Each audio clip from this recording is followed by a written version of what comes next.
learner, man. Ain't nobody got no top of their face. It was a private joke. Okay. So Jacob had one daughter. Okay, and she got kind of raped by a guy. Then he fell in love with her and he tried to marry her. And I'll get back to you, Keisha. And so her brothers saw that and got upset and went to the village and had all the men circumcised. And then while they were still weak, they murdered them all. So because of this, Jacob cursed. Well, here goes that word curse. He punished those two kids, and he punished Reuben.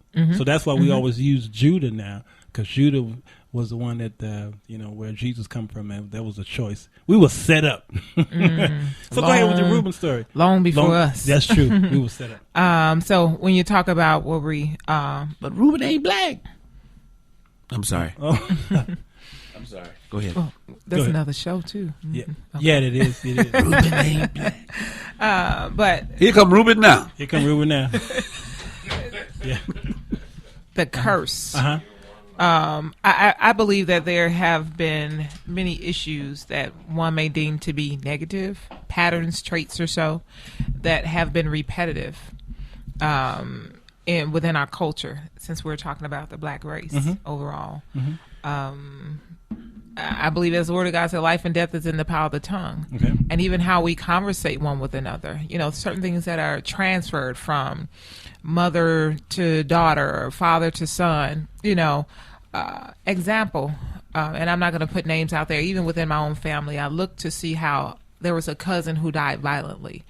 And that cousin who was shot in the head, thereafter another cousin, his nephew. And it went on to about 2 or 3 other generations.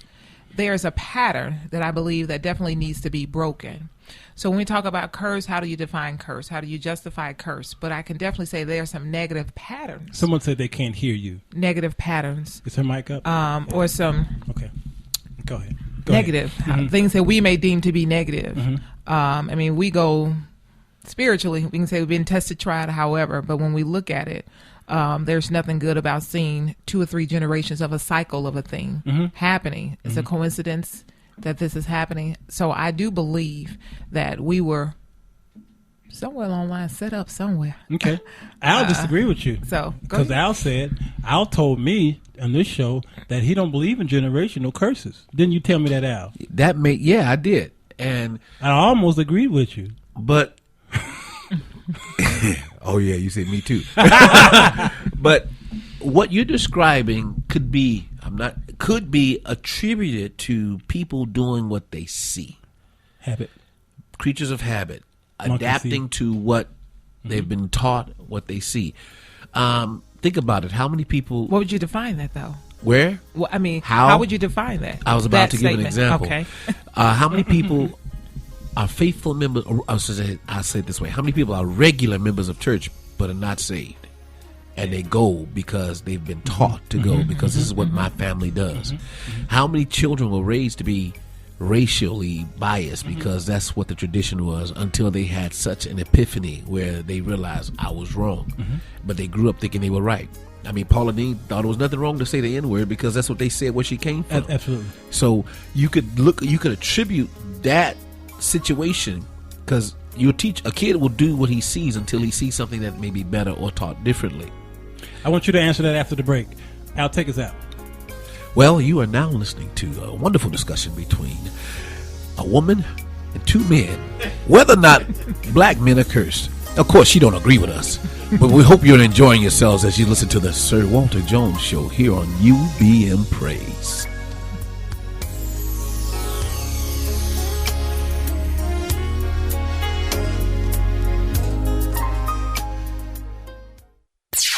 Worried about paying your light bill? CARE programs offer help so you can stay in the light. To see if you qualify, visit comed.com/care or call 888-806-CARE. Broadcasting all over the world at urbanbroadcastmedia.com, delivering love and inspiration 24/7. This is UBM Praise. Worried about paying your light bill? CARE programs offer help so you can stay in the light. To see if you qualify, visit comed.com/care or call 806-CARE. ComEd presents the power of staying in the light. Having trouble juggling all your bills? Are you worried about the lights getting turned off? ComEd Care programs can help you keep the lights on. Care programs offer help to those facing financial hardships. All inquiries are confidential. To see if you qualify, visit ComEd.com/care or call 1-888-806-CARE. ComEd, powering lives. Grant amounts may vary while funds are available. Let's go. Sir Walter Jones. Who is it? Sir Walter Jones. What's his name? Sir Walter Jones. Whose show is this? Sir Walter Jones. Who is it? Sir Walter Jones. Say it again. Sir Walter Jones. Who you with? Sir Walter Jones. One more again. Sir Walter Jones. The Sir Walter Jones Show. Co-host Alvin Carter. We are a Christian talk show in where we tackle all the hot topics in a believer's walk. Sir Walter Jones. Who is it? Sir Walter Jones. What's his name? Sir Walter Jones. Whose show is this? Sir Walter Jones. Who is it? Sir Walter Jones. Say it again. Sir Walter Jones. Welcome back to the Sir Walter Jones Show. This is me, Sir Walter. And I just want to thank you for tuning in. We just got off of a very heated conversation between a woman and two men. And then another guy came in, and that made three men and a woman. And there was already a woman here. So that was three men and two women. But the other one that was here already, she don't say much. She just look pretty and turn knobs and push up buttons and stuff. That sounds like a sitcom from NBC. A show about nothing. Oh wait, that's Seinfeld. Never mind. Al, Yes, sir. You are engaging between this wonderful young lady on my left here, Pastor Smith. Uh-huh. And you were totally agreeing with her, I believe. And your response was, Pastor Smith.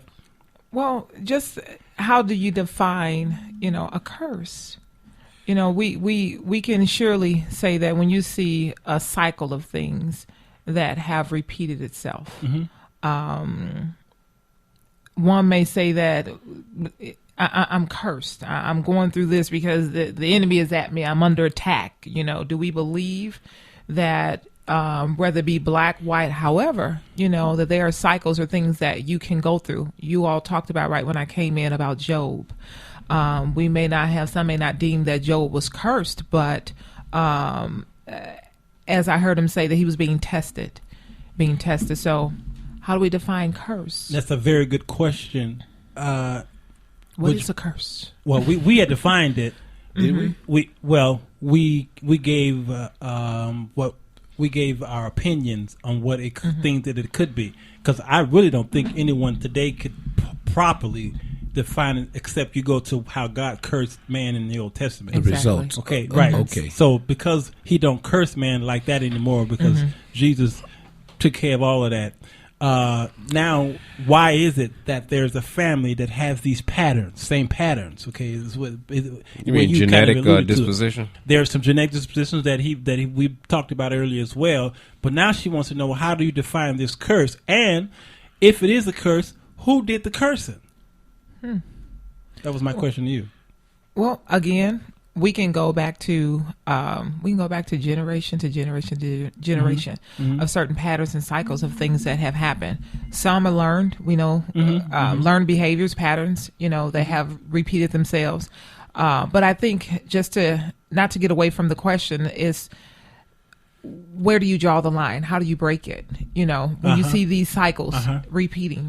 So do you think we as Christians over spiritualize everything? Because we always try to lay hands on everybody for everything. And some people just need you to take a belt off and beat it out of them, or sit down and talk to them about something. But you cuss all the time. You beat them. Didn't I tell you? Didn't I curse? Not to do that curse thing no more. Yeah, I seriously think we over spiritualize absolutely everything, and everything is not the result of Satan being in the room or in a person.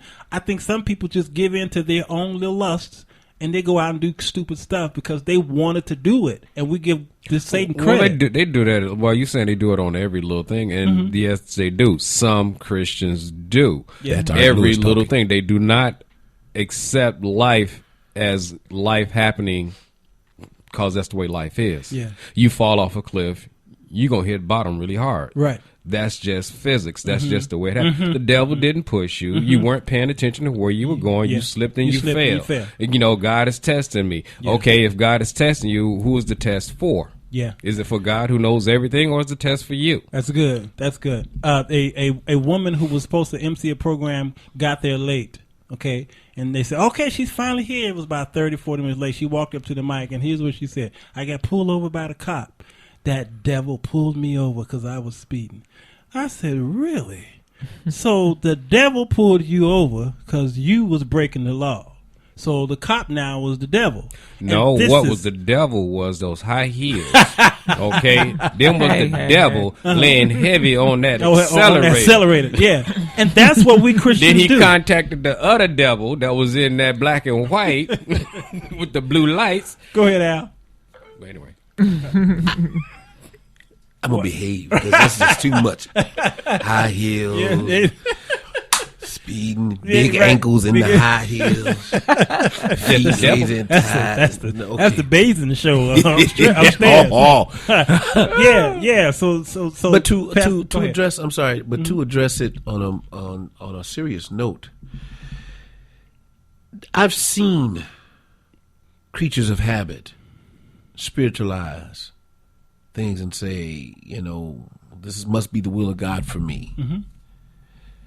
But we don't take advantage of opportunities at times, or when things don't work out the way we envision or plan it.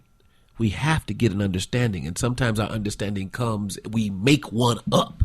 It must not have been the will of God. Must not have been the will of God. Now, some things are unexplainable. Absolutely. Some things you can press your way and try, as we said earlier, and I pulled a pen out to write it, but didn't. We were not persistent and consistent, so we didn't. But what about those consistent and persistent people who still didn't get it? And they say, I'm doing what you say, Lord. I'm doing what you told me to do. Well, how come this person just gets it and I don't? Or how come when someone who may be of another ethnic background can just, everything they touch turn to gold? So you have to really battle and go back and forth with that within your own self, and try to be careful not to spiritualize it, because sometimes your assignment has nothing to do with the masses or the image of success. And I think we confuse what appears to be successful in the eyes of man as what's pleasing in the eyes of God. Yeah, I agree.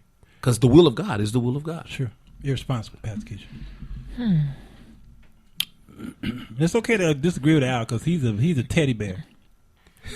I disagree. No, forget it. It's real. I ain't hugging you. His middle name is Teddy. Alvin Teddy. I didn't know Teddy started with C. Outstanding. I might have to teach you something now. Yeah, we have to. Well, I believe that, yes. I mean, sometimes people can over spiritualize, but then you have to really be able to. I mean, he hit some very, very valid points.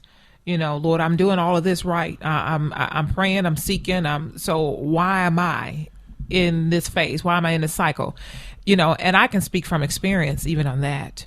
I can speak from individuals that I know and I see and I can pray with. And I'm not trying to go spiritual, but that's just the reality of it. When you actually see a person, an individual, and they are, and you're looking at cycles, you're looking at year in and year out, they're fasting, they're praying, they're this, they're that, you know. What do you say to that? I mean, what do you say to that? Some of that kind of falls into my favorite scene from Evan Almighty. And it's where we ask God for so much. And then just as you say, God, I'm doing this right. But then the key thing is, are you really? You know, you are going about the motions that you perceive to be right, but are you going about it right? And are you asking for the right things? But at the same thing where I was going earlier in the movie Evan Almighty, at the beginning of the movie, the family got together and prayed for closeness, something to make a stronger bond with them. Then all the little craziness starts to happen, You know, Evan grows a beard. No matter how many times he shaves it off, no matter what he puts on, he keeps coming up in these little Noah clothes and everything like that. And, you know, and everything's spaced off. And his wife is frustrated. So she's at the little ice cream bar. And the soda jerk is Morgan Freeman playing God. And you're like, you ever think about when people, you know, ask God for patience? You think God will just open up the